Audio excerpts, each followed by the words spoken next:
Welcome to the Team Swain Forum Town Hall on Public Safety. My name is Alan Swain, and I'm the candidate running for Congressional District 2 for essentially Wake County. We're happy to have with us several distinguished individuals with regard to public safety and the need. As we go forward with the recent incidents and you look at what's occurring throughout the nation, not only here in Wake and Raleigh, it's important to take a look at what needs to be done with regard to public safety, the dialogue, and the things we want to do as a nation to move forward. Initiatives like the president with his latest executive order on police reform, the initiatives by the U.S. Senate GOP party senators to try and move forward with their police policy reforms. Those will be discussed this evening. When it comes to public safety, whatever we can do to, as parents, I'm a grandparent also, along with several of our additional colleagues that you're going to hear tonight. But I guess what I would tell you is I think about when I came down here to North Carolina as a grandparent. You worry about your kids when you're growing up, when they're growing up, but when you have grandkids, they're kind of your gift for having raised three beautiful daughters. But the grandkids concern you because they're in school age right now. A parent really, or any grandparent really wants to know that when they send their child to school, that they can return home safely. You want them to be learning at the same time, but you want to know that the environment is safe and that the streets that they're taking for buses are considered to be safe. So support for public safety and the things we need to be doing as a country, as a county, and as a city are critical to me, and that's why we're having this kind of a forum.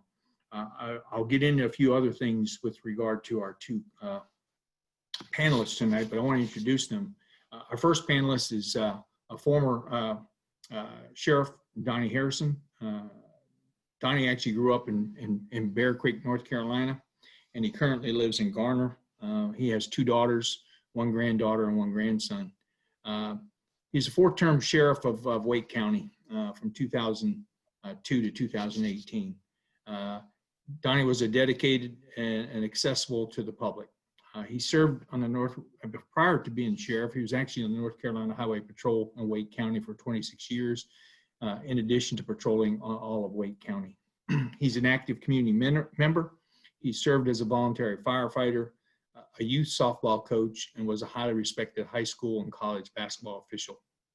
What's unique about Donnie was he was a hands-on type of sheriff, highly respected, highly thought of, and still to this day, when he walks into a restaurant, many people know of him and want to go over and introduce themselves to him. Having seen that firsthand, he's genuine, he's a true American, and he's what law enforcement, he epitomizes really what law enforcement's all about. What's kind of unique about Donnie was he's actually a three-time recipient of the Order of the Longleaf Pine. He was awarded that three times by three different governors, Governor Scott, Governor Martin, and Governor McCrory in 2015. It's kind of unheard of for a law enforcement official to be singled out for all his support and emphasis and hard work that he's dedicated to our local community. So when you see Donnie Harrison, he's a three-time recipient of the award for Longleaf Pine. And I don't even know if there's another one out there, but that's just the kind of special type person he is. Our second panelist tonight is Mr. Steve Hale. Steve's a lifelong resident of Wake County. He attended all Wake County public schools, including Wake Tech and North Carolina State. He's a former Army veteran. He worked counterintelligence in Europe during the Cold War. He was a member of the Wake County Sheriff's Office for 26 years and retired as a detective lieutenant of the homicide unit.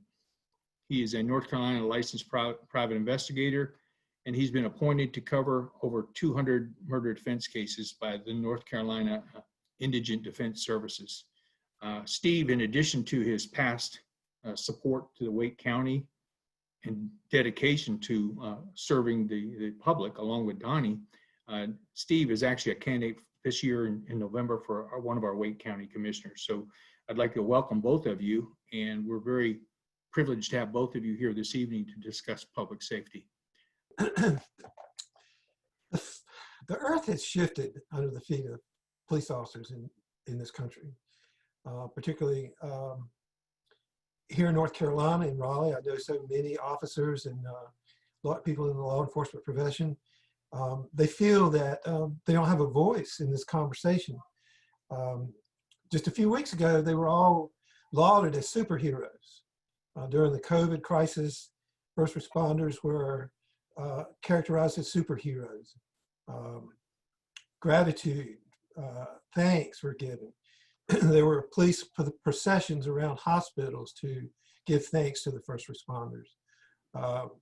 All that has changed. It's been an earth-shaking event. What those police officers did to Mr. Floyd was outrageous. It meets all the elements of a murder conviction. We all agree that what happened to Mr. Floyd is unacceptable. No one is trained to use their knee on a suspect's neck. The position that Mr. Floyd was in on that street in Minneapolis was called also positional asphyxiation. We're all trained not to handcuff a suspect behind his back and place him face down. This constructs his breathing. There were incidences where defendants or suspects were handcuffed and placed in the backseat of a police car and suffocated because of it. So we've been trained extensively on how to make sure that people don't suffer from positional asphyxiation. The question I have for all of you is, what is the future of policing going to look like when this all settles down? Are police officers going to use minimal effort in enforcing the law? Are police officers going to try to avoid conflict? And are they going to be hesitant on the part of officers to react appropriately? With their concern that it'd be misinterpreted by people that don't understand police work.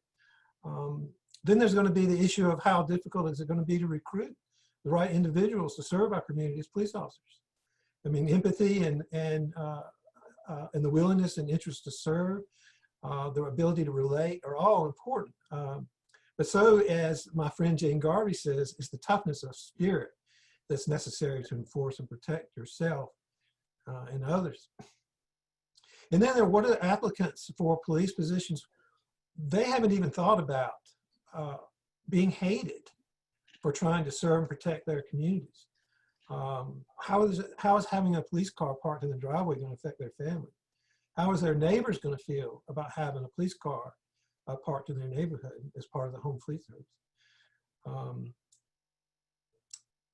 I haven't heard anyone report on how many police officers were injured in the recent riots in downtown Raleigh. We all support the First Amendment. We all are taught the importance of the right of free speech, your right to bring your grievances before your elected officials. But that lawful First Amendment protest turns into a crime scene when a brick is thrown through a storefront. It's no longer a First Amendment exercise of free speech. It's now a crime scene. There were some failings. We all saw them. The damage on Fayetteville Street, downtown Raleigh, is unacceptable. The officers on the line were following orders. The fire department not responding to 911 reports of fire were following orders. I don't know that the battalion chief of downtown Raleigh would decline to answer a 911 call reporting a fire. I just don't think he'd make that decision on his own.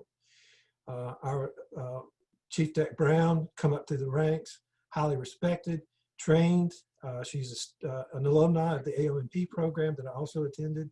She's a competent, well-meaning public servant. I just don't think Chief Deck Brown would unilaterally order her officers to stand down and let looters break the windows of private property owners on Wilmington Street. All these comments about defunding the police, we'll talk about that more in a few minutes, but that's the basis of Marxism. It's the first line in the books that Karl Marx and Frederick Engels wrote, is to abolish the police, abolish free thinking. These are issues that we're going to have to resolve together. This afternoon, I was an African-American barbershop on Western Boulevard, listen to these men and women have these grievances for a couple of hours. It was very uncomfortable. But they were sincere, they were genuine, they see things from their perspective is different than maybe some of us see. We don't have the same life experiences. I understand their anger. What we have seen on TV with these missteps of police officers that are killing unarmed people, people that are fleeing, people that aren't resisting, is abominable. It is terrible. It has got to stop. And it's going to be other police officers that are going to be called to stop these unlawful murders of unarmed men that are posing no threat. I look forward to some questions. I've submitted some questions, and I'm sure we will enjoy the next few minutes of our discussions. Thank you, Colonel. Donnie, the floor is Yes, yours. sir. Yeah, finally we got it back working right. I apologize for that. I too, like Steve, I've been in law enforcement over 50 years, and I was appalled at what happened downtown Raleigh on that Saturday night. But first of all, let me say too, I'm a veteran law enforcement officer, and I love law enforcement. I have the compassion for law enforcement, always have since I was a little boy. But there's no words that I can say to heal the pain for the inexcusable act to the Floyd family and the people that was involved. And I personally want to express my condolences for all who have been affected by this terrible injustice. I've run the sheriff's office, and actually we worked all together when I was at the sheriff's office. And we didn't put up with that, and nobody should put up with that. And we need more people to get involved. I was a believer in being out in the field and talking to people and getting people on board. And I think that's the key to anything. I think we've got to touch bases with all the communities. It doesn't matter who they are.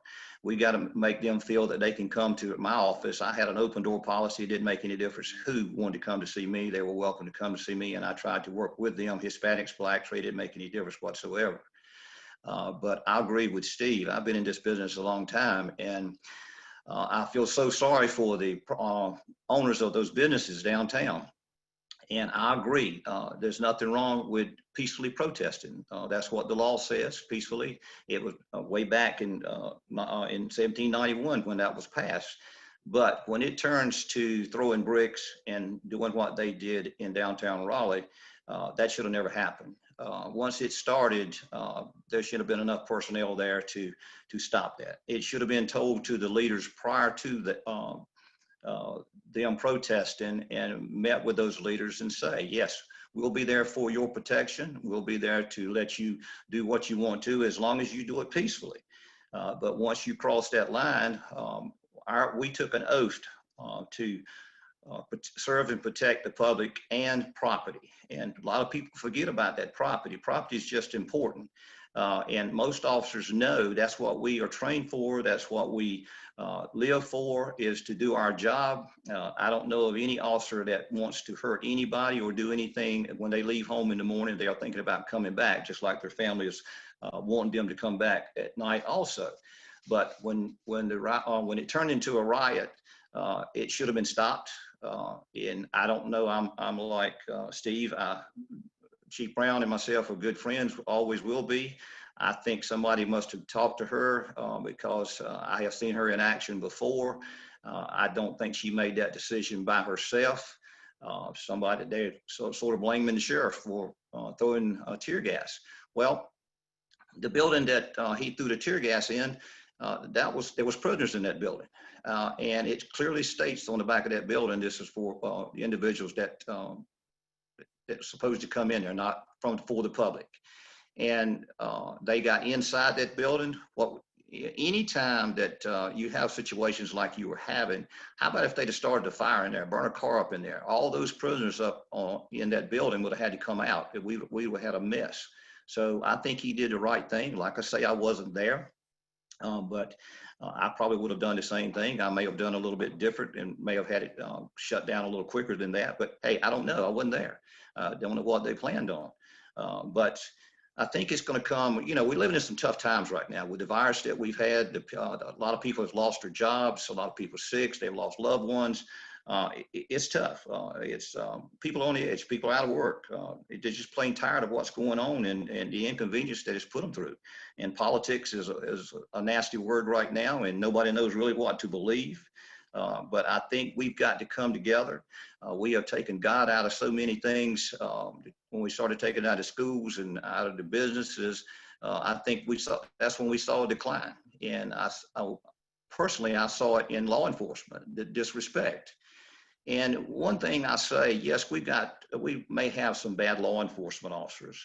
I always remember what Paul Harvey said. He said, 0.5% of law enforcement is bad, and that's better than the clergy. So I always sort of joke about that, but it's true. And we as individuals and leaders, we don't want the bad police officers. We don't want the bad deputies, highway patrolmen.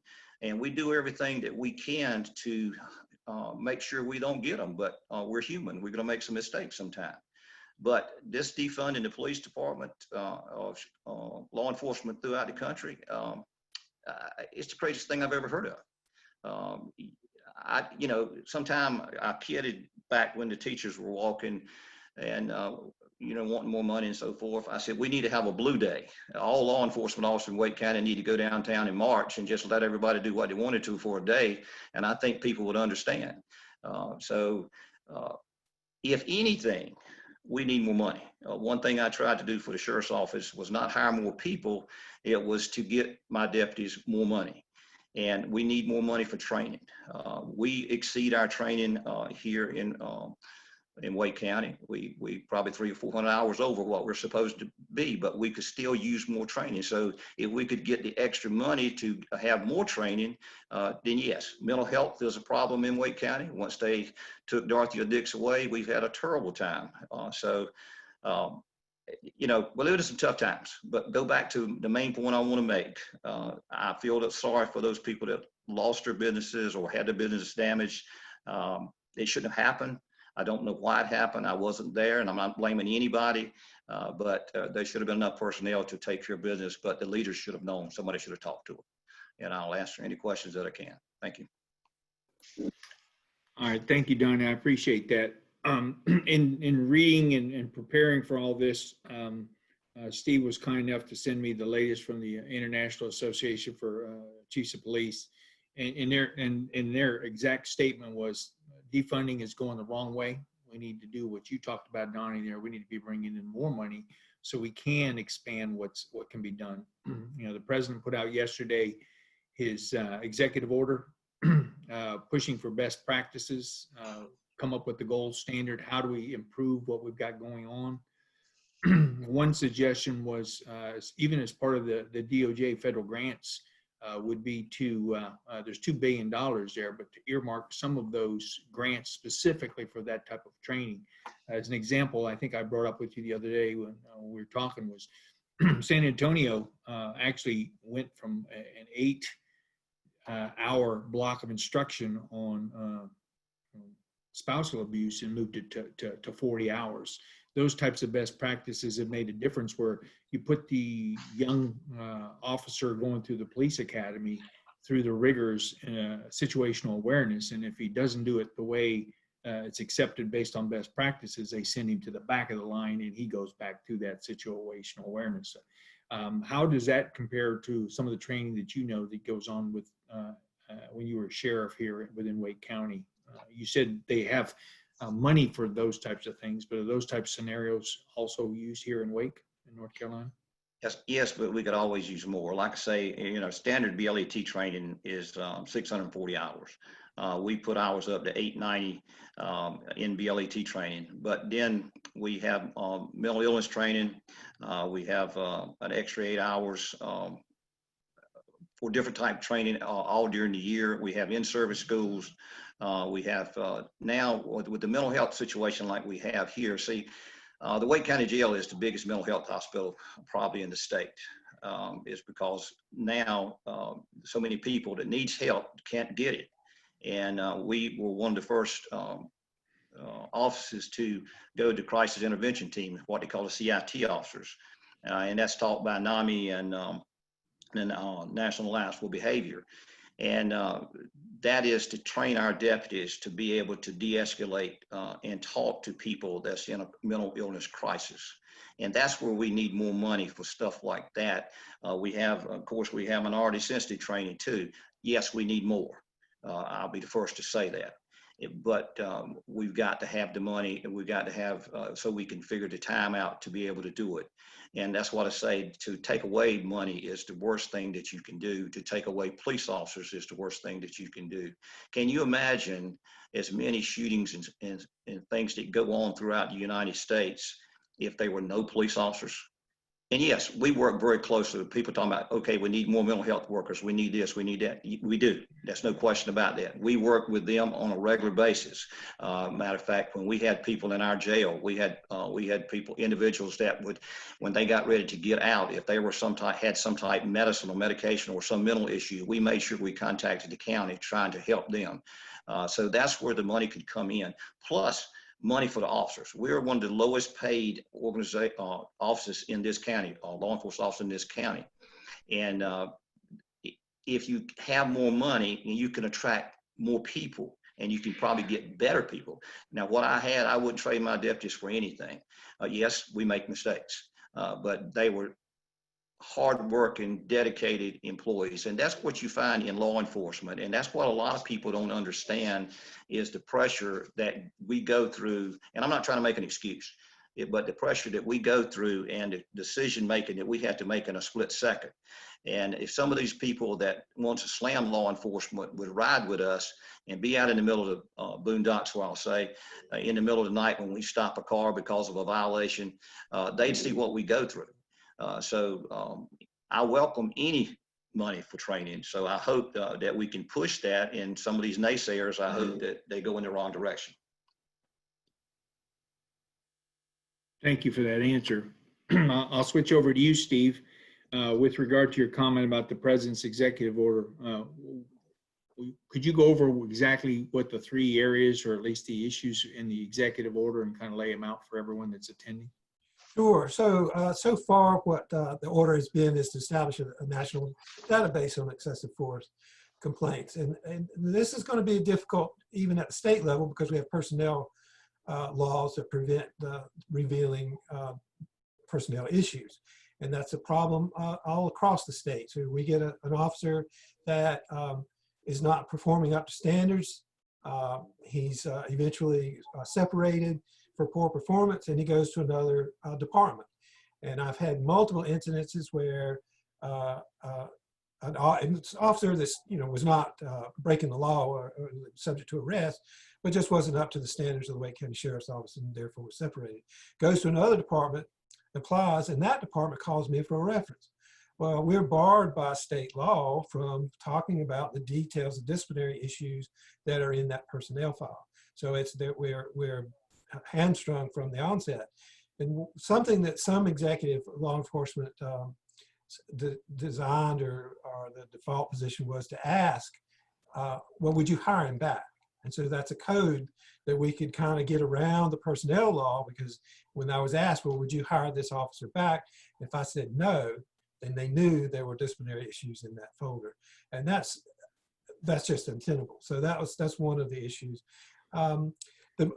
The idea of getting mental health professionals involved and when like responding to addiction, that's just problematic on its face. I understand the executive order is going to use money or grants to help facilitate that and encourage us to incorporate that, and we will do that. But you have to understand the practicality of having mental health professionals on the squad of a law enforcement unit. Are they going to be available to respond on a 24-hour basis? That's going to take a lot of money, and we'll see where that goes. The other issue was on chokeholds, and that's, I don't remember, I know I have never received training on chokeholds. So apparently some our departments have been trained on that, and the executive order has prioritize the elimination of that as a standard way to subdue someone unless the officer's life's in danger. And that's the current policy locally, is if a a chokehold is not used unless deadly force is authorized. But those are the three issues that were in the recent executive order. All right. Donnie, in past discussions with you, while you weren't there and you were trying to do a Monday morning quarterback, or your analysis of what did or didn't go well while the looting and rioting were going on, when they went from peaceful protest to out of order, out of control.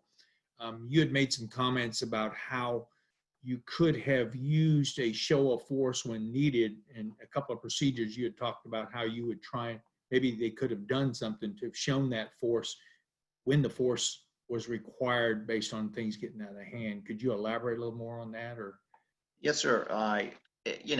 Looking throughout what's happened throughout the country, and the intel was that they were coming to march peacefully. And there's great people in this county, black, whites, Hispanics. I know a lot, and it didn't bother me one bit when they wanted to protest. I thought it was good because of what happened. Like I say, it's inexcusable what did happen to the Floyd family, and protesting or peacefully, I'm all for it.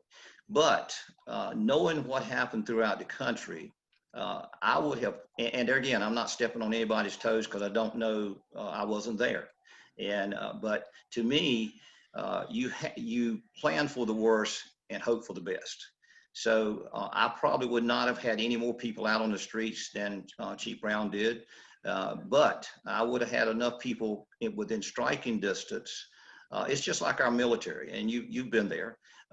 You know, when you're going up against something, you always plan for the worst. And that's been me forever. Hopefully we don't need it, but I don't want to see any of my officers hurt. That's the main thing right there, is looking after my officers. And then of course, looking after the public and lives and property. So I would have had people stationed nearby. And once they march peacefully, and there again, let's go back to what I said. Let's talk to the leaders and let them know what we're going to do. Let them understand that it's a violation of the law, and I cannot stand there and watch somebody violate the law. That's just not me. And I wasn't trained that way. And it's not that I want to be a bully. It's not that I want to take charge. It's just the fact those people that business were damaged, they're hurting, and they're hurting badly. And especially with what they've been through with the virus. So I would have had people nearby, and when they started throwing bricks and doing what they were doing, breaking windows, we'd have had a crowd, and we'd have put them back in the street, and we'd have put some people in jail, and just say, hey, you march peacefully, but if you're going to do this is called a riot, we're not going to let you do it. all right, I appreciate that. And Steve, if you wanted to chime in, that's fine. But I guess your military analogy is the same. You plan for the worst, you hope for the best, and that's what you want to do. But even in a military operation, you always have a reserve, you always have reinforcements ready to shore the line up, and that through history, that's been proven to be a big factor when you need overwhelming capability, that you have it readily available, not think about, man, I wish I had done that. It's easy to do that, but it's better to have them there and not use them, but to need them and not have them. So I thank you for that. Got a question here from Clark. I'm going to pass it out to you first, Steve, but you may want to chime in on this one too, Steve. The U.S. population has gone from 300,000 in 1980 to approximately 1.5 million today, while crime rates have declined. Why and what can be done?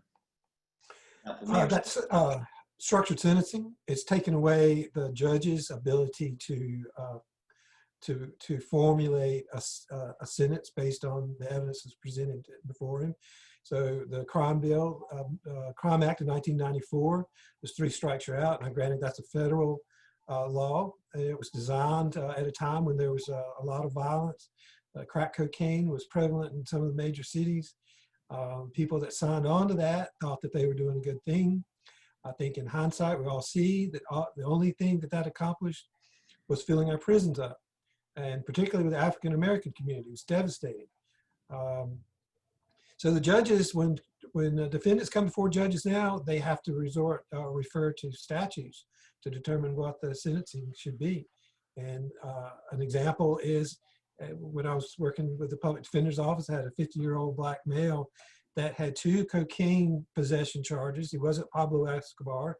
This is just a man that was selling drugs to his friends to finance his own habit. 2 times he was, in exchange for a guilty plea, he was given probation.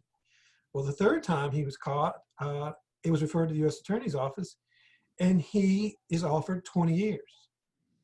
Tearfully, he asked me, I did the same thing this time that I got probation for last time. Why do I have to go to prison for the rest of my life? It's a fair question.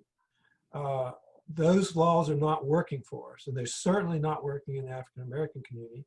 It's filled our jails up, our prisons up, and it's filled our jails up. These people waiting for trials with bonds they can't make and so on. But that's my analysis. That's my opinion. Others may differ, but that's truly what happened. Okay. Donnie, did you want to add anything to that? No, I agree with him. You know, that's crime has come down though a lot, but still, I agree with him. We got people in our jail that don't need to be there. We got people that need to be in a mental health facility. That's what bothers me the most. We also have people that pull their sentences and get out, and they're not given the opportunity to get a job because they've got a record. I don't believe in that. And I know a lot of people are going to disagree with me, but people make mistakes. And once they come out, and I think they need to be given the opportunity, and I think we'd see a big difference. But yes, a lot of people are afraid to take that chance because of liability. And I certainly understand that. But then again, you know, we've got to work together. And I think that's a plus for everybody. And I think there again is working together and communicating. Thank you. This question is for Steve. Steve, what does 8 can't wait mean? So this is a list of 8 items that the reformers, so-called reformers, and I don't mean that disparagingly because they don't have the expertise to form an opinion about this. But these are 8 areas that reformers would like to see police departments adopt. This ban chokeholds, requiring de-escalation, warnings before shooting, to exhaust all alternatives before shooting, duty to intervene, which means one officer has a duty to intervene when another officer's acting unlawfully, ban shooting at moving vehicles, use of force continuum, and then requiring comprehensive reporting for more information. Many departments are already adopting these in various forms. As I say, I was never trained in chokeholds. That is a deadly force action, and so if your life is in danger, then you could use any weapon, any method. But these issues have also been resolved by our case law. In Tennessee versus Gardner was the first law on shooting fleeing felons. This was in 1985, and it also included in there prohibition against officers not being authorized to use deadly force unless there's probable cause that the suspect poses a significant threat of death or serious injury to that officer or someone else. It also has in that language, Tennessee versus Gardner, a verbal warning is required if feasible. So the U.S. Supreme Court has ruled that police officers are required to give a verbal warning before discharging their firearm if feasible. Now the 8 can't wait. They want a warning in any situation, and that's just not practical. Anybody that's been through the FATS training, firearms training system, where you are confronted with scenarios whether to shoot or don't shoot, it's pass fail. And if you hesitate a millisecond too long, you fail, and you have to get in the back of the line and start over. There's also Graham versus Connor, U.S. Supreme Court, and that expanded on the use of deadly force when someone's trying to escape. In that case, the Supreme Court ruled that an officer making any force, using any force, they have to be able to articulate the threat. And so it didn't do away with Tennessee versus Garner and just expanded on it. And then we have a case right here in North Carolina, just down the road from us. That's Armstrong v. Pinehurst. And in that case, the Fourth Circuit required that officers only use that force which is necessary. And in this case, it was a mentally ill patient, and a lot of our cases are end up being about people with suffering from mental illness. The officers had an involuntary commitment order on the way. They were trying to contain the suspect on a roadway right outside of a hospital. They were received a radio message that the commitment order had been signed. And when they went to put their hands on the Mr. Armstrong, he sat down and grabbed a street sign. Well, the officers responded by tasing him repeatedly, tasing him to the point of killing him. So here are two officers that are acting under court order to take someone into custody to prevent them from harming themselves, and they killed him. Their actions caused his death, and their purpose for being there was to prevent him from harming himself. The absurdity is obvious. And so, and this is also an example of where law enforcement are their own worst enemies, because they act badly in these situations and they create case law that dictates how we conduct ourselves. So these three cases go to just about every one of these 8 recommendations on reforming police officers. Most agencies do these issues. And one is that I didn't mention, the shooting at moving vehicles. I mean, we all see how dangerous that could be. But again, if the operator of that vehicle is acting in a way, or operating that motor vehicle in a way that's likely to cause death or serious bodily harm to someone, an armed police officer can't stand by and just watch it happen. We got to do the best we can, considering the situation we're in. But that's what my analysis of this 8 can't wait. There's nothing wrong with it. Many departments already adopted, and then we've got these case laws, these court cases that have been ruled by the U.S. Supreme Court and in our Fourth Circuit. Sorry for the long explanation. That's fine. That's fine. This is a question that came in for Donnie from Dick. We've all seen what's occurred in several of the large major cities where a lot of the peaceful protests turned into a little more activity with regard to the looting and the rioting. With your background and knowing the city of Raleigh, what do you think should have happened when the pallets of bricks were noticed around the city of Raleigh? They were unknown entities that showed up with pallets throughout some of the large cities, but the same thing occurred in the city of Raleigh. How would you have handled it? Or, the unknown about what are these bricks doing here? And because there was no construction going on at all, yet there were pallets of bricks sitting there like it was completely organized and staged. Right, and I heard the same thing. And there again, goes back to planning. Once we got the intel, if we did get the intel, then somebody should have been watching who comes to get those bricks.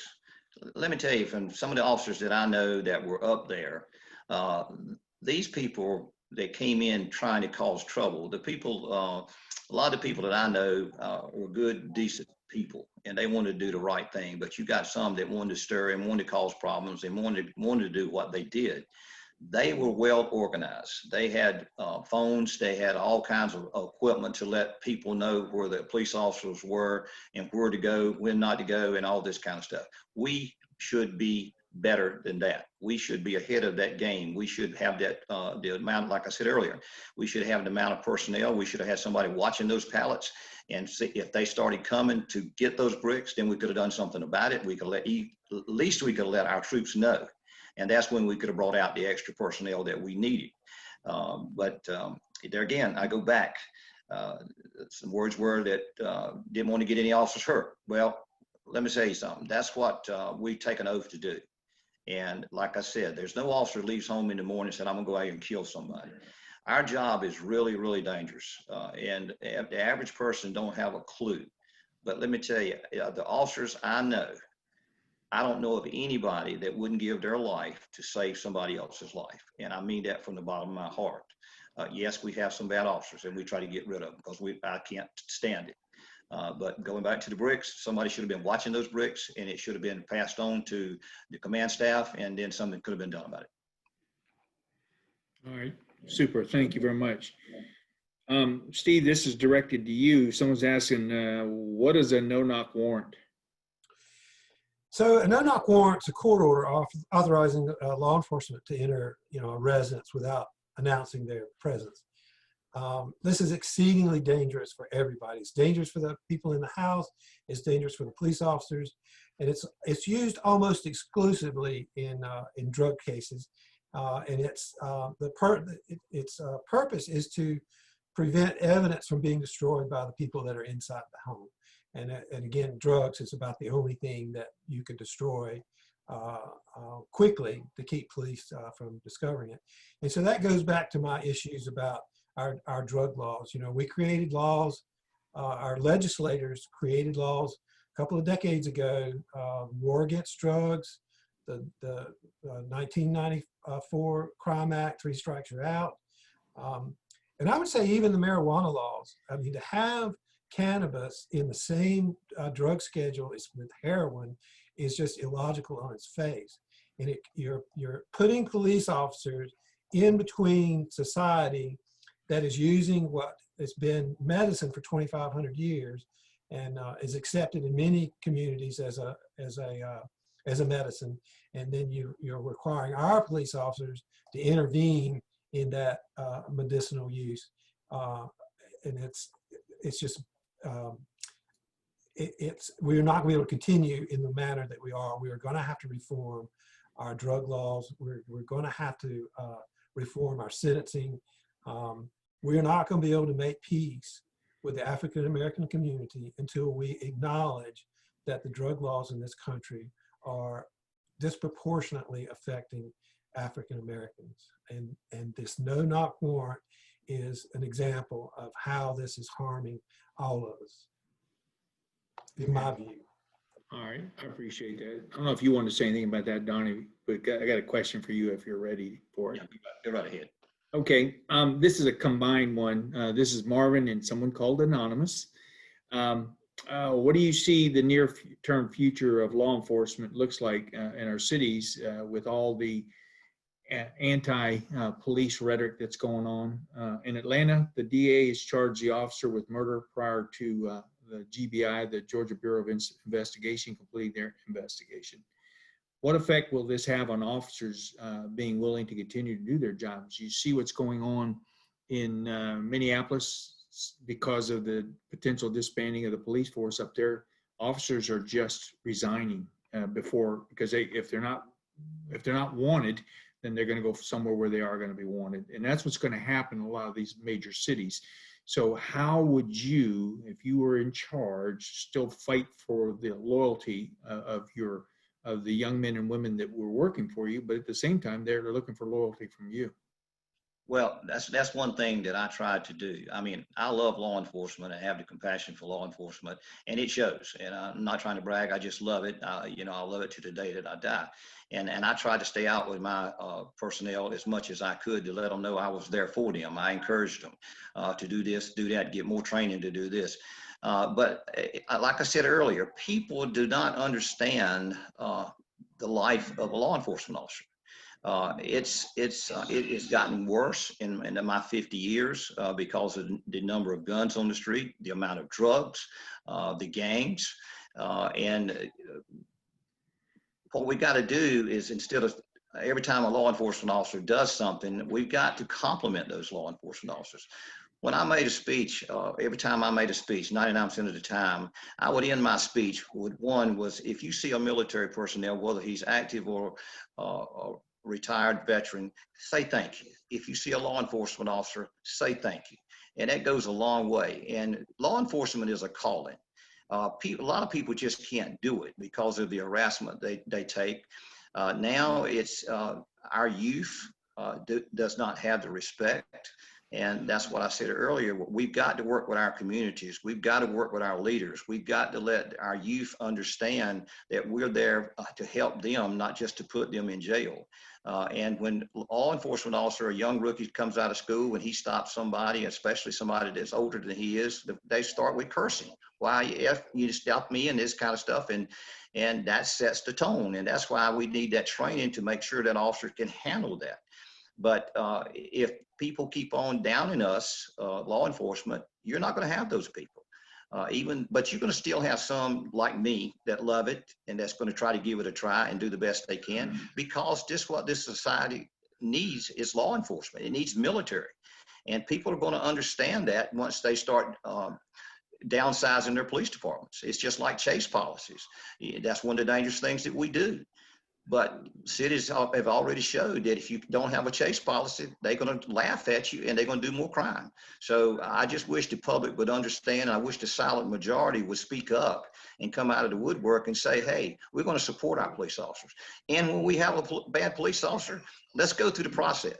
If my team goes out and investigates a murder, we've got to get the evidence. And unfortunately, the news media, they'll listen to somebody on the scene and they'll say he was shot in the back or he was done this, and nothing really happened like that. So we have to make sure we've got the evidence before we charge somebody. We'll give that police officer the same rights. Now, I agree with the Floyd case. It was cameras, and that should move a lot quicker. But still, they have the same rights as anybody else. So let's make sure that we give them that opportunity. Cameras, I'll go to cameras. I think it's great. I think, so I told my officers, I wish everyone had a camera, but there's more to it than just having a camera. There's a lot of details that people don't understand about that too. What do you show? What do you don't show? But to me, if you've got a camera, and I was like I told my officers, if you're doing the right thing, you don't have anything to worry about. But if you're doing the wrong thing, it's going to show it. And I think that's a great idea. But there again, it's going back and getting confidence in our law enforcement officers, working together, talking together, building that relationship. I used to tell my officers every chance I got, go through communities, stop in the communities and talk to people, go to these convenience stores, we work the county. Stop in there, tell them who you are, give them your card, get to know those people, let them know you're a human being, and treat those people with dignity. And I know a lot of people don't, they let the badge go to their head, but that's what we've got to stop. And to do that, we've got to have the backing of the public and support of the public. All right, super. Thank you. Steve, I don't know if you wanted to add anything to that or not. Oh, no, but just that I concur, and I've heard Sheriff Harrison say that many times. And they're relieved when you stop in a country store, two-lane road intersection out in the middle of nowhere. They're relieved to see you. And it does make a world of difference because they see what's going on in their community. And if there is something that needs attention, they will share it with you if they know who you are and see you frequently and see that you're there to help them, not observing to find the violation to build up your arrest record for the month.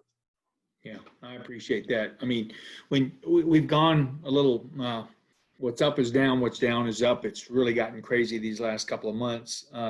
You look at them a couple months ago with everything going on with COVID, the first responders were our heroes. Everyone was free coffee, free meals, applauds, everything you could do to help out a first responder.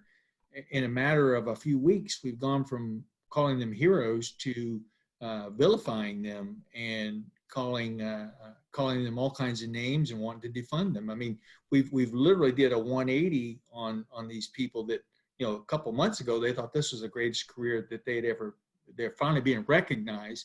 And then now we vilify them. So we have to find a balance between those two to let them know that they're appreciated.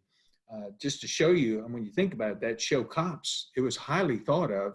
And if you really want to know what it's like going out there in the middle of the night, like you both have talked about, that 2-lane highway, running in the backyards in the middle of the night, if you don't think those officers are scared, if you don't think their heart rates are high, they're worried about their own self. They're probably thinking about their families at the same time, thinking, oh my gosh, I've got to do this safely. But they put their lives on the line every day. When they kiss their family goodbye that morning, they hope to come home that night, but they have no idea what's in store for them that whole day. So comments by both of you have been, I've really appreciated hearing this. Got a couple more questions here. This is actually for you, Steve. What do you know, this is from Dick, what do you know about the nationwide coordination of Antifa to escalate the demonstration to looting and burning on one of the 2 days as it happened here in Raleigh? I mean, Donnie actually brought up, he's heard that they're organized. I've actually went and observed it was a peaceful protest that day when I walked. near them. But the organization by the people in the rear, keeping the people all together and using the headsets and the megaphones, it's there. But what are your thoughts on Antifa, and how prevalent do you think that is with what went in Raleigh and what you've seen in other cities? Well, I've seen interviews of some of these Antifa leaders that they travel. I mean, they go from hotspot or confrontation to confrontation and stir it up. When some of the folks I talked to today at the Black Barbershop on Western Boulevard, very reasonable people. Now, they're leaders in some of this, in the Black Lives Matter. There's some of the leaders in the anti-Confederate monuments, but they are reasonable in that they understand the importance of peaceful demonstration, the importance of expressing their First Amendment rights in a peaceful way. They do not want these Antifa people in their midst. They understand. One of the things I talked about today was the danger. Once you start throwing bricks, everybody's in danger. The broken glass. There's so many aspects of that are going to cause personal injury. So I don't have any firsthand knowledge. I don't have any intelligence on it. I know what Dick is talking about. I've seen those news reports. I've seen that photograph of that pile of bricks, and there's no construction site nearby. That's not what the people I talked to today were a part of. They were not part of pre-positioning projectiles to throw at the police and the storefronts of these restaurants and retail outlets on Fayetteville Street and Wilmington Street. They were not a part of that. And I could see it in their eyes and their voice. I could tell that they were not a part of that. Okay, thank you. Do you have any documentation or news yourself, Donnie, on anything of an organization called Antifa that you know of? Well, the only thing I know of, they're just troublemakers. They don't want law enforcement. They don't want law and order. They want to be able to take over and plant as many people as they can to cause an uprising. And there's money behind them, and they don't care. They come in here and stir the people up and pass out money, pass out alcohol, do everything they can, because if you'll notice, and I've noticed it because I've been in law enforcement, the ones that start the stuff, they'll wind up sneaking out and go to the back. And then they're out of sight. They don't want to get arrested. So I don't care anything for that group. And that's what I say. If they were the ones that started it, I'd love to put about half of them in jail, or all of them that I could get my hands on and stop some of that crap. I appreciate that. Your honesty is what everyone wants to hear, and that's why we've got so many attendees. I'm going to put you in a situation. You're sheriff again, and you get word, like in downtown Raleigh, they want to build a CHAZ or a CHOP, autonomous zone. What you want to do is, as a sheriff, and your recommendations of the mayor, the police chief, working closely with the police chief, these people in Seattle, when they built this autonomous zone, they didn't go out in the woods and start their own country. They started it in downtown, and they're taking the soy lattes and the organic veggies and things of that nature. The first thing they did, even though they're anti-border, was build borders and barriers. Next thing is they're anti-police, yet they start their own vigilante police force. And one person says, I'm in charge, and he has weapons. And then on top of that, they're actually extorting the business owners to provide them security so they can open their business up, saying, if you pay us some money. So how would you handle those types of situations if that was occurring in Raleigh, and what would you recommend to the leadership of the city? Well, there again, it's Raleigh, and I don't like to talk about somebody else's, even though I have authority in Wake County, or the whole part of Wake County. But there again, as I said in the beginning, you plan for the worst, hope for the best. And no, I would not let that, if it was my call, I can assure you, I would not let that happen. To me, we've got enough law enforcement personnel, we've got enough military personnel, and I'm not trying to be a bully, but these people that take over, you said it right, they're looking for their own gain. Okay, in Seattle, why don't they cut all the power off? Why don't they cut everything? If they say they can look after themselves, cut everything off and see what happens. They're living on the city right now. And the same thing would happen if it would come to Raleigh. So when they started, yes, we would have our stuff together. I'm sure Chief Deck Brown would agree with me. and I would hope the mayor would agree with me that we're not going to let it happen. It's just like the other night. I thought after Saturday night, all that went down on Saturday night, that they would have had a curfew on Sunday. I don't understand why they didn't. But there again, I wasn't there. There may have been a reason for it. But going back to your question, no, I wouldn't let it happen. If there's any way I could prevent it between me and the law enforcement throughout North Carolina, and if need be, I'd have called in somebody out of Virginia, but it wouldn't happen. Okay. I appreciate it. I want to agree. I want to comment on what Sheriff Harrison just said. The photographs of that look like a third world refugee camp. It looks like Lord of the Flies. I just don't understand how leadership in that city has allowed that to continue. It's a pox on that community, and the people that are living within the boundaries of that autonomous zone, the businesses that are in that autonomous zone have no representation. It's been turned over to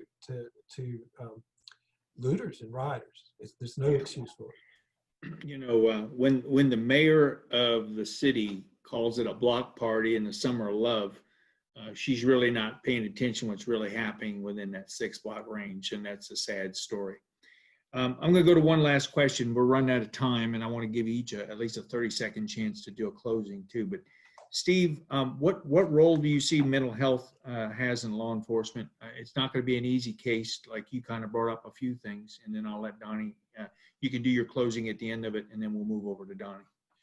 So real quickly, I mean, decades ago, the state had residential facilities for some of these people suffering with severe mental illness that were not a danger to themselves or others. I mean, that's a standard for commitment, but they were just, you're hearing voices, seeing things that weren't there, weren't able to take care of themselves for whatever reason. And the state or the legislature pushed that down to the county level.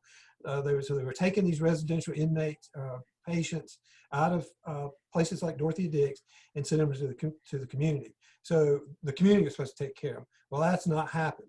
Those people are in the homeless shelters or the homeless camps you see on the side of I-40. Some of them can't get along in a homeless shelter because they can't comply with rules. So they end up being homeless.